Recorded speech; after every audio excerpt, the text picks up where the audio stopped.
Sutra Teratai yang menakjubkan. Bab 6. Memberikan peramalan. Menghapus delusi dan menyadari kebenaran, sehingga memperoleh maha kebijaksanaan. Episode 967. Melatih pemikiran agar terbebas dari pikiran penuh hayalan disebut sebagai samadhi. Memurnikan 3 karma agar terbebas dari kesalahan dan memperoleh ajaran sila. Menghapus delusi dan menyadari kebenaran sehingga memperoleh ajaran maha kebijaksanaan. Melenyapkan substansi sejati daripada kerisauan dan energi kebiasaan yang tersisa, sehingga memperoleh tubuh dharma dari pembebasan. Artinya, kita harus menjaga niat pikiran dengan baik. Melatih pemikiran.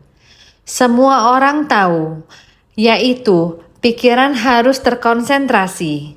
Kondisi samadhi, arah harus benar, sungguh-sungguh dalam perenungan.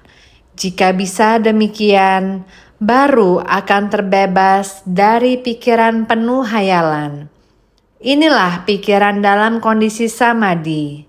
Jika tidak, dalam kehidupan kita sehari-hari, perselisihan antar sesama orang, masalah, dan benda akan mengganggu pikiran kita setiap hari.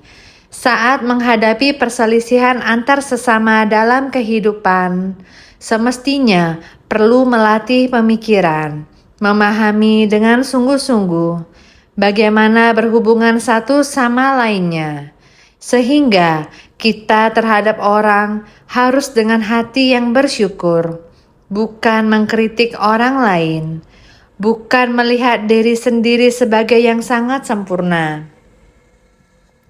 Bukan mengkritik orang lain, bukan melihat diri sendiri sebagai yang sangat sempurna. Semestinya harus sering memeriksa diri sendiri. Apakah melakukan kesalahan? Dengan demikian, barulah benar-benar melatih pemikiran. Jika tidak, kita senantiasa hanya akan melihat kesalahan orang lain, atau ketika melihat sesuatu yang tidak senang. Demikianlah di tengah orang banyak muncul pikiran yang penuh hayalan. Jangan. Kita harus menjaga diri sendiri dengan baik. Harus terbebas dari pikiran yang penuh hayalan. Maka harus melatih pemikiran kita. Melatih pemikiran ini sepenuhnya demi diri sendiri. Senantiasa bermawas diri. Batin kita harus dalam kondisi samadhi. Batin harus jernih. Jangan karena orang lain lalu mengacaukan batin kita. Ini kita harus menjaga dengan baik batin orang lain. Dalam kehidupan sehari-hari, seandainya kita mampu demikian, dengan sendirinya, memurnikan 3 karma agar terbebas dari kesalahan. Apa itu 3 karma? Ini adalah tubuh, ucapan, dan pikiran.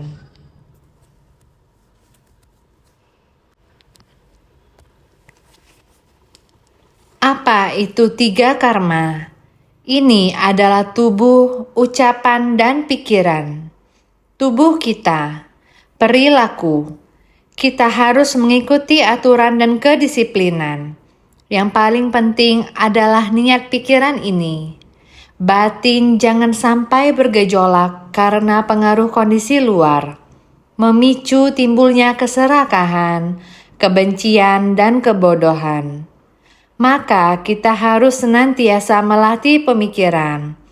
Inilah yang kita harus mengendalikan 3 karma kita. 3 karma kita harus murni.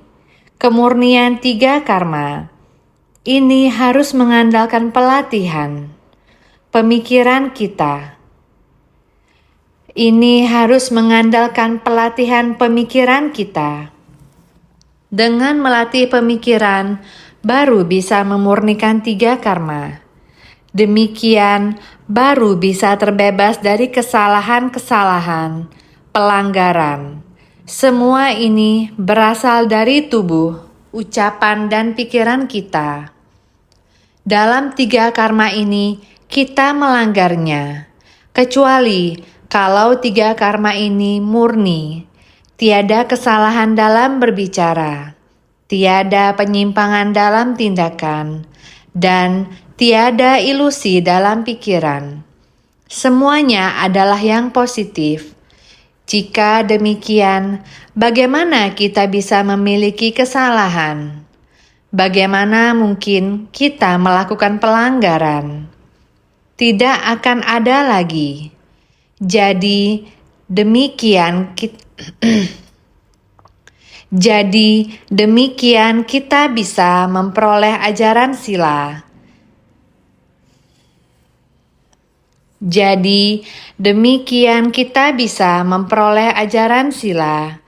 Dalam kehidupan sehari-hari, kita mengikuti aturan, menegakkan sila, dan tidak keluar dari jalur sebagai manusia.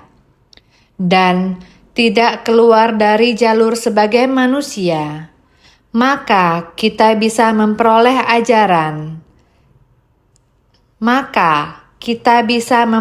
ajaran sila, menghapus delusi dan menyadari kebenaran, sehingga memperoleh ajaran maha kebijaksanaan. Jika ingin mencari dan memperoleh kebijaksanaan, maka harus menghapus delusi, harus menghapus penyimpangan dan pikiran penuh ilusi. Itu adalah delusi. Delusi adalah semua kegelapan dan kekotoran batin kita. Ini disebut delusi. Terhadap prinsip kebenaran dunia, sama sekali tidak jelas. Bukan hanya tidak jelas, bahkan semua tindakan yang dilakukan adalah menyimpang dan melanggar aturan. Ini semua karena delusi kegelapan batin. Karena batin kita ternodai, kita baru bisa melakukan pelanggaran dan bisa memperbanyak kerisauan. Sekarang kita sudah mulai mendengarkan Dhamma, telah memahami. Setiap saat harus bermawas diri, pikiran fokus dan melatih pemikiran. Kita harus bebas dari pikiran penuh hayalan. Apabila kita ingin memurnikan 3 karma, tubuh, ucapan, dan pikiran. Apabila kita ingin memurnikan 3 karma, tubuh, ucapan, dan pikiran, maka noda batin dan delusi kita harus dikikis secara terus-menerus. Setelah mengikis kotoran dari kegelapan batin, noda batin, dan delusi, dengan sendirinya batin akan menjadi murni. Dengan sendirinya akan menyadari kebenaran. Setelah kegelapan batin, noda batin dibersihkan. Sifat hakiki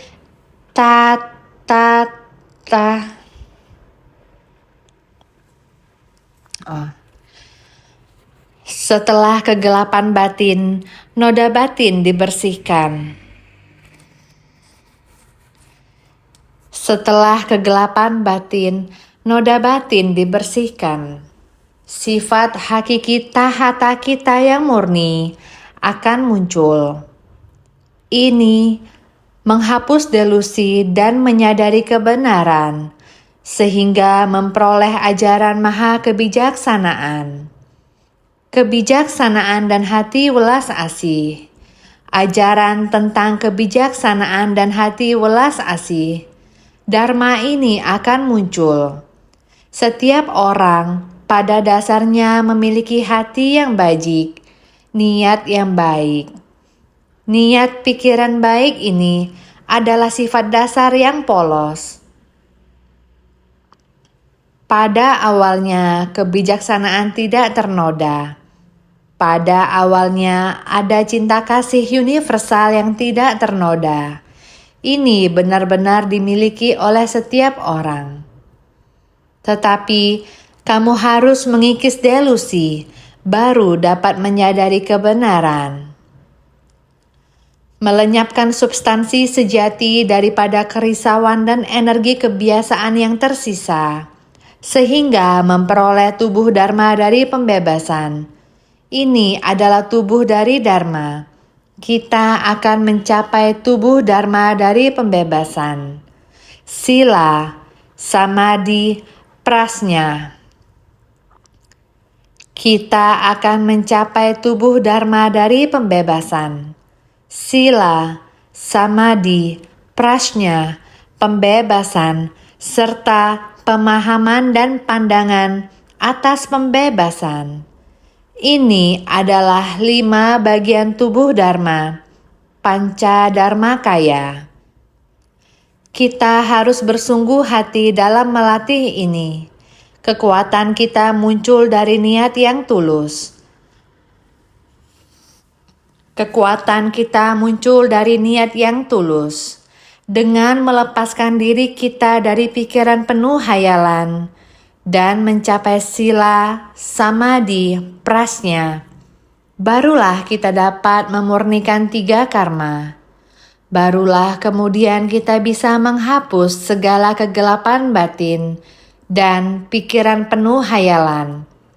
Barulah kita dapat mencapai Dharma kaya dari sifat hakiki tahata.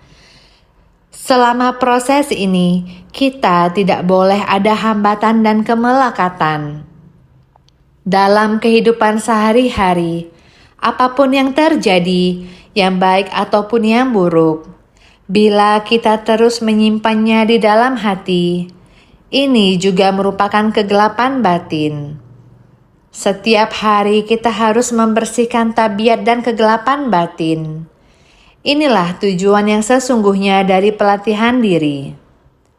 Setiap hari kita harus membersihkan tabiat dan kegelapan batin. Inilah tujuan yang sesungguhnya dari pelatihan diri.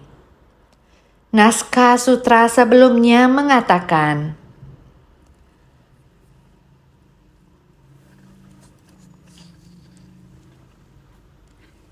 sesudah semua Buddha itu parinirwana, masing-masing akan dibangunkan stupa dan wihara olehnya.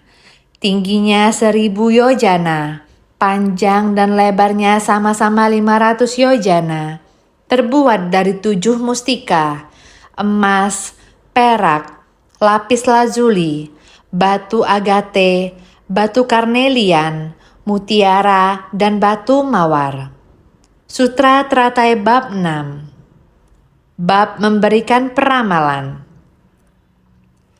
Ini dengan sebelumnya, yang Arya Kasyapa dan Subhuti, kondisi mereka sama. Maudgalyayana ingin mencapai kebudahan. Prosesnya juga begini, menggunakan banyak benda berharga untuk persembahan. Para Buddha saat di dunia Para Buddha saat di dunia ataupun sudah parinirwana, dalam prosesnya semua harus ada persembahan ini, yaitu 7 mustika. Banyak barang berharga, menunjukkan persembahan yang paling tulus. Berikutnya dikatakan, berbagai bunga, untayan kalung, dupa salep, berbagai bunga, untayan kalung, berbagai bunga, untayan kalung, dupa salep, dupa bubuk, dupa bakar, payung sutra, panji digunakan sebagai persembahan. Setelah ini, selanjutnya dia akan memberikan berbagai bunga, untayan kalung, dupa salep, dupa bubuk, dupa bakar, payung sutra, panji digunakan sebagai persembahan. Setelah ini, selanjutnya dia akan memberi persembahan kepada 2 juta koti Buddha sedemikian rupa. Sutra Teratai Bab 6. Sutra Teratai Bab 6. Bab memberikan peramalan.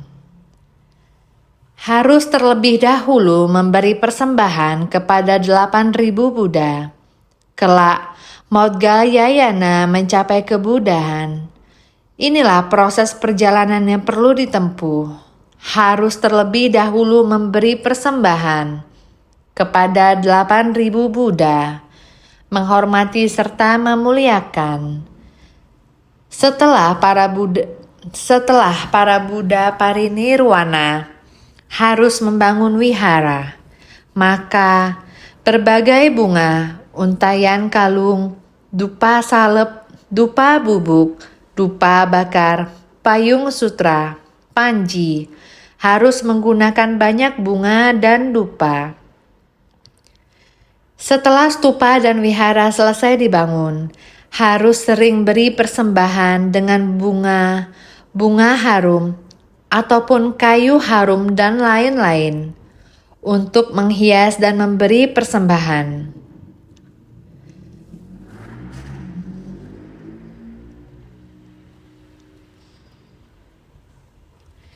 Jadi, dupa salep, dupa bubuk, dupa bakar, payung sutra, semuanya adalah barang hiasan atau dekorasi, panji dan lain-lain. Lingkungan dihias sampai sangat anggun dan bersih. Ini semua membutuhkan hati manusia yang sangat tulus, berusaha semaksimal mungkin untuk memberi persembahan di sekitar lingkungan ini. Berusaha semaksimal mungkin untuk memberi persembahan di sekitar lingkungan ini. Setelah ini artinya Buddha, setelah kepergian setiap Buddha, masih harus memberi persembahan kepada 2 juta koti Buddha. Setelah kepergian 8.000 Buddha terakhir, dia akan mengulangi memberi persembahan kepada Buddha seperti ini, sampai pada akhirnya masih ada 2 juta koti Buddha. Terhadap para Buddha ini juga masih sama. Memberikan persembahan dengan cara ini dapat dilihat berapa banyak, begitu banyaknya. 8.000 Buddha di masa lalu, 2 juta koti Buddha berikutnya dapat dilihat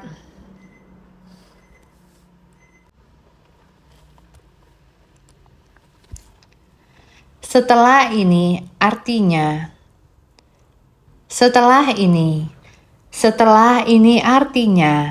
Buddha, setelah kepergian setiap Buddha, masih harus memberi persembahan kepada 2 juta koti Buddha.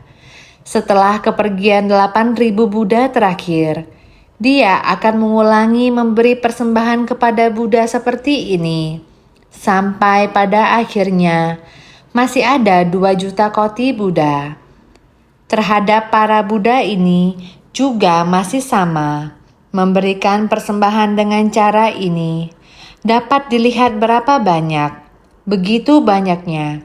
8.000 Buddha di masa lalu, 2 juta koti Buddha berikutnya, dapat dilihat bahwa waktunya sangat panjang.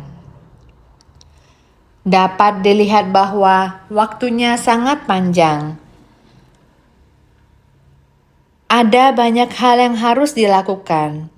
Dibutuhkan ketekunan hati untuk menghormati dan memuliakan.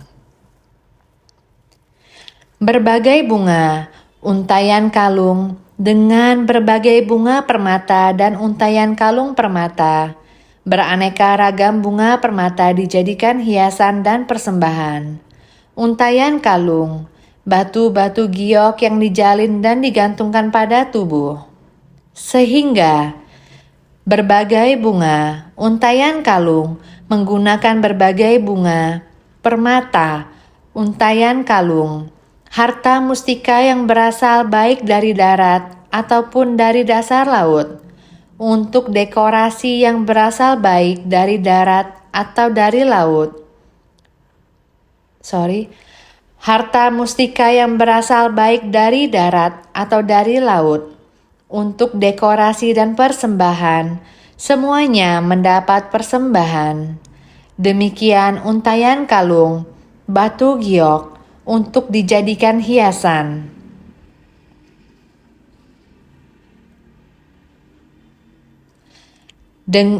Demikian untayan kalung, batu giok, untuk dijadikan hiasan.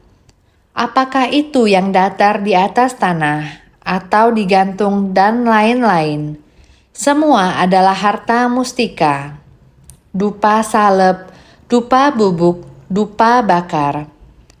Artinya jernih dan murni, agar lingkungan kita terasa begitu harumnya ketika begitu kita masuk.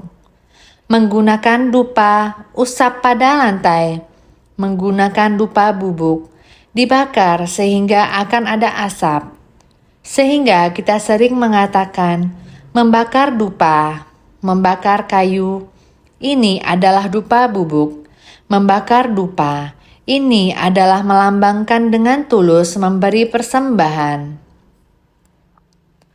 Dupa salep memiliki arti memurnikan, dengan penghormatan dari tubuh dan batin, memberikan persembahan pada Buddha.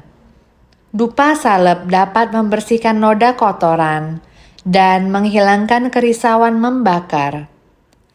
Dupa salep berarti jernih dan murni, membuat orang-orang merasa lingkungan sekitarnya. Selain murni, aromanya juga sangat wangi. Ini menunjukkan bahwa dengan hati yang sangat tulus, kita memberi persembahan kepada Buddha. Dupa salep dapat membersihkan noda kotoran dan menghilangkan kerisauan membakar. Dupa bubuk, dupa berupa bubuk halus. Dupa bakar, salah satu jenis bahan persembahan, guna menunjukkan ketulusan hati. Pahala kebajikan yang dipupuk menyebar ke segala tempat. Dupa bubuk adalah dupa berupa bubuk halus. Dupa bakar adalah salah satu jenis bahan persembahan.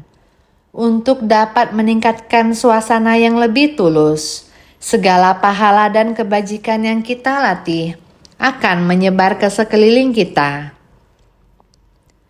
Jika dupa ini dinyalakan, wanginya akan berhembus lebih luas. Ini menunjukkan ketulusan kita. Payung sutra, panji, ini terbuat dari bahan kain, menggunakan bahan sutra dan kapas terbaik.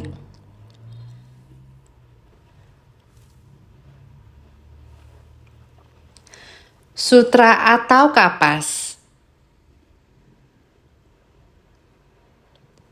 Orang-orang menggunakan sutra dan kapas sebagai bahan tenunan.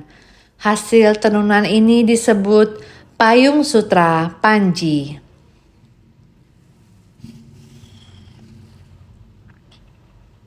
Sekarang banyak di wihara tua terdapat payung sutra panji seperti ini. Payung sutra dapat menutupi sinar matahari. Panji ketika ditiup angin akan melambai.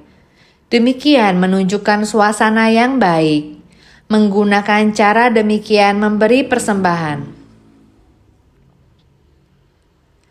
Panji ketika ditiup angin akan melambai. Demikian menunjukkan suasana yang baik. Menggunakan cara demikian memberi persembahan. Ini adalah cara bagaimana kita menciptakan suasana yang baik. Kita gunakan cara ini untuk memberi persembahan. Digunakan sebagai persembahan sebelum Buddha lahir atau setelah Buddha parinirwana. Pelatihan diri dan persembahannya menggunakan berbagai metode untuk memberi persembahan, menunjukkan barang yang berharga di dunia. Juga dengan tulus memberi, dengan memberi berubah menjadi persembahan.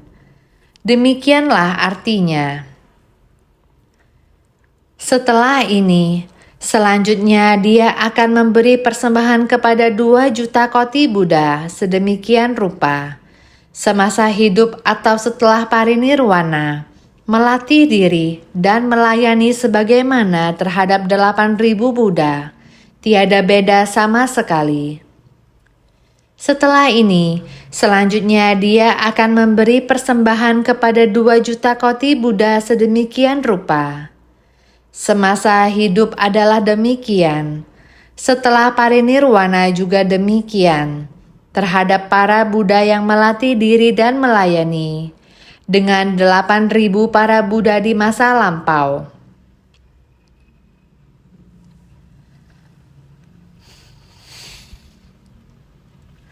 Juga sama demikian mengungkapkannya dengan hormat memberi persembahan. Selanjutnya, naskah sutra berikut kembali mengatakan, kelak akan mencapai kebudahan, hendaknya dengan pasti Modgalyayana kelak akan mencapai kebudahan. Akan tetapi, harus melewati waktu yang cukup panjang, memberi persembahan kepada para Buddha dengan penuh hormat. Hatinya sangat teguh, sedikit pun tidak ada kesalahan. Dengan hati yang demikian tulus, kelak akan mencapai kebudahan dengan nama Tamalapatra Candana Ganda.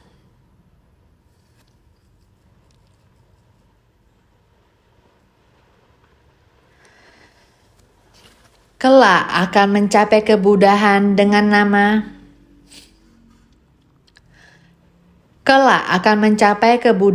dengan nama Tamalapatra Candana Ganda Tathagata Arhat Samyak Sambuddha Widya Carana Sampana Sugata Lokawit Anutara Purusadamya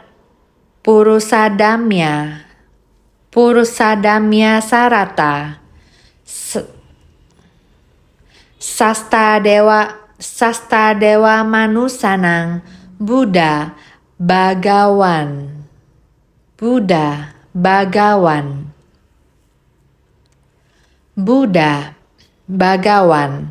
Sutra Teratai Bab 6. Bab memberikan peramalan.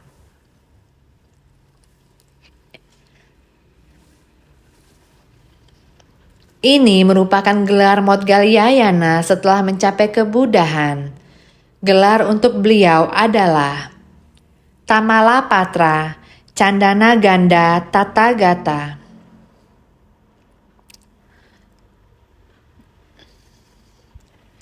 Tamalapatra Candana Ganda Tathagata.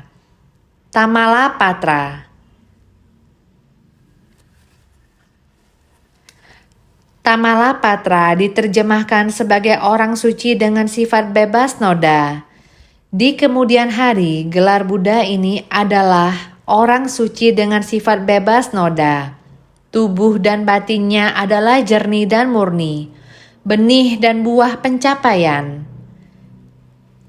Dikarenakan proses perjalanannya dalam melatih diri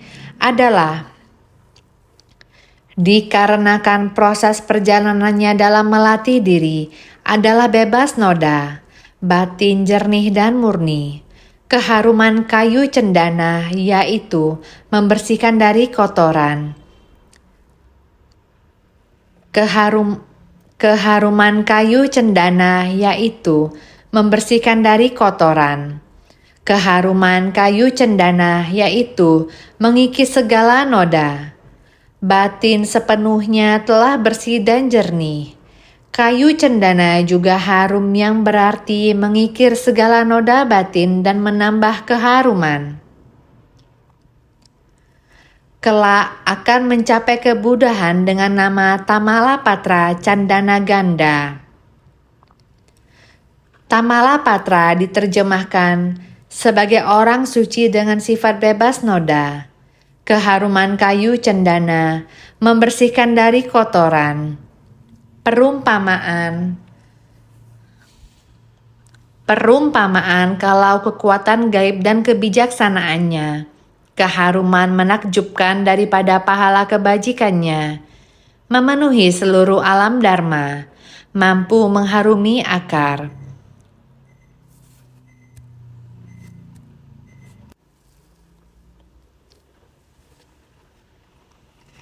Keharuman kayu cendana membersihkan dari kotoran. Perumpamaan kalau kekuatan gaib dan kebijaksanaannya, keharuman menakjubkan daripada pahala kebajikannya, memenuhi seluruh alam dharma, mampu mengharumi akar. Mampu mengharumi akar kebajikan dari semua makhluk, makanya memiliki nama ini. Perumpamaan kalau kekuatan gaib dan kebijaksanaannya, karena proses melatih dirinya adalah kekuatan gaib.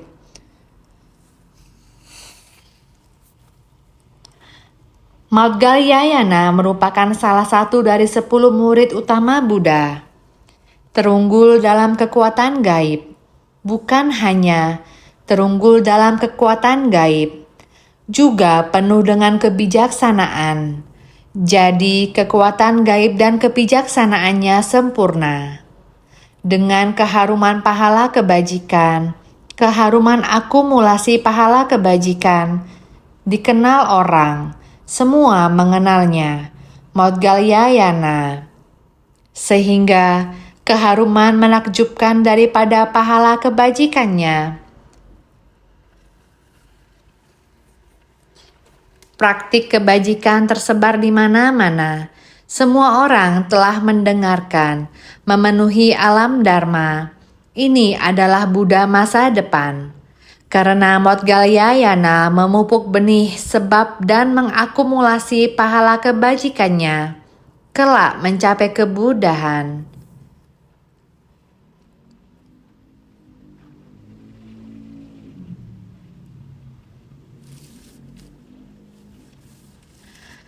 Dengan nama Tamalapatra Candana Ganda Tathagata.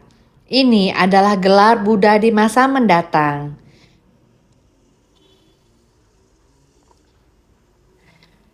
Ini adalah gelar Buddha di masa mendatang. Ketika Maudgalyayana mencapai kebuddhaan kelak, inilah benih sebab yang harus kita latih. Dalam tahapan benih sebab adalah terunggul dalam kekuatan gaib. Peramalan tentang buah akibatnya adalah ketika kelak mencapai kebuddhaan. Namanya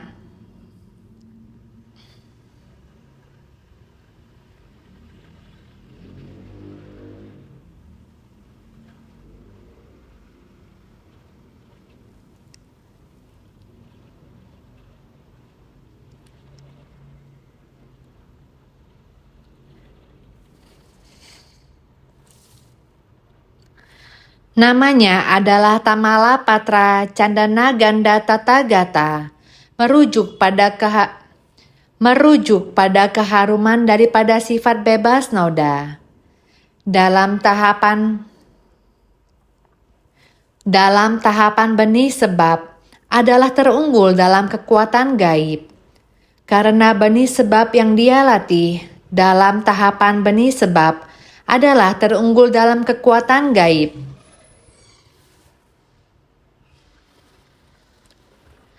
Dalam tahapan benih sebab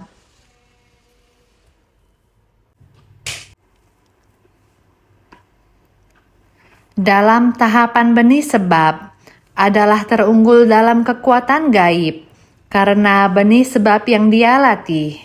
Dalam tahapan benih sebab adalah terunggul dalam kekuatan gaib.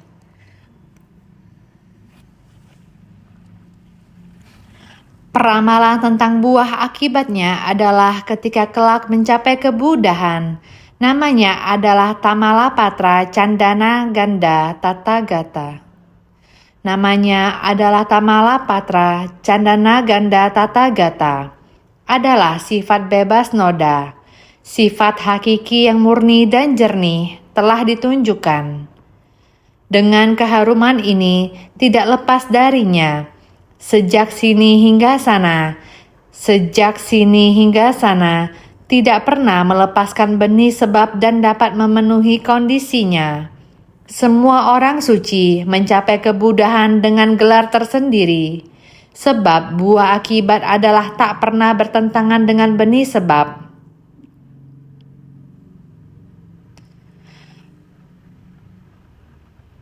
Semua orang suci mencapai kebudahan dengan gelar tersendiri, sebab buah akibat adalah tak pernah bertentangan dengan benih sebab.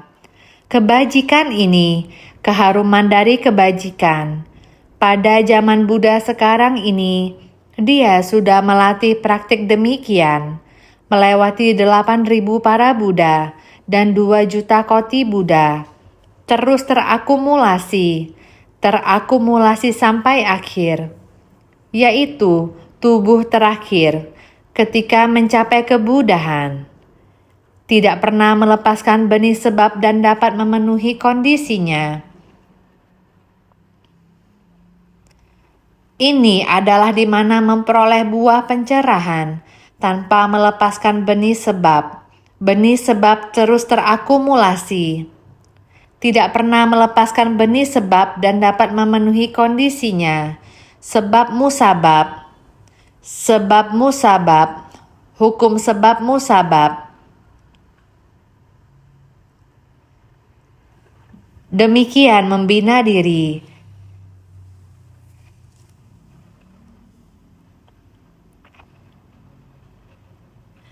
Demikian membina diri. Dengan demikian terakumulasi.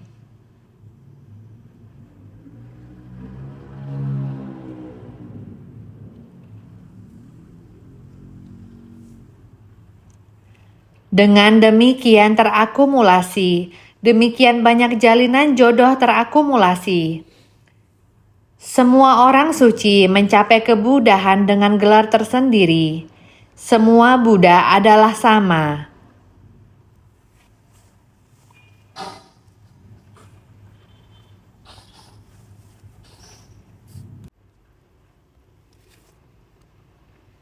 Semua Buddha adalah sama. Masing-masing ada benih sebab tersendiri, sehingga buah pencerahan masing-masing berbeda. Sehingga hukum sebab musabab. Sebab buah akibat adalah tak pernah bertentangan dengan benih sebab. Benar-benar tidak terlepas dari benih sebab ini, sehingga ia mencapai kebudahan Demikian namanya 10 gelar sempurna.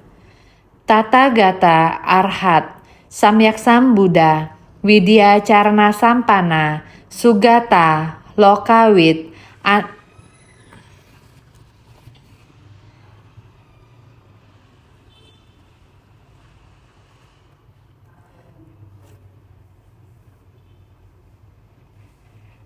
Tathagata Arhat Samyaksam Buddha, Widya Carana Sampana, Sugata,